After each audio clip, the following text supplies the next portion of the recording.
So, good morning guys. Ayan. Umaga na pero nagsusunog pa rin sila dyan. Wala pa kaming tulog kagabi pa. Kasi napakausok sobra.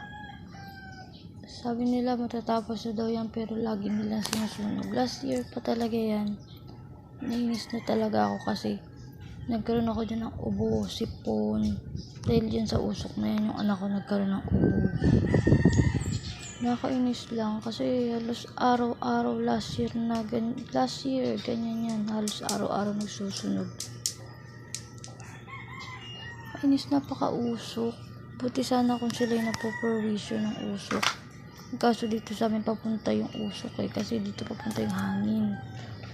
So ayan, hanggang ngayon mausok pa rin. Papasok ko sa loob ng bahay. Paus na naman ako dahil linika ako kagabi. Kaya hindi kami nakatulog.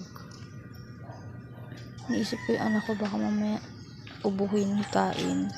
Hirap pa naman ito nang may ubo, hindi makahinga. Gawa ng may pneumonia to. Ako may hika.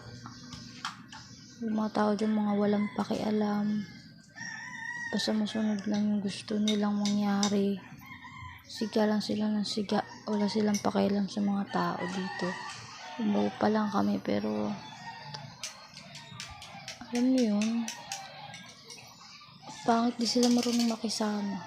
So yun lang guys, bad morning talaga.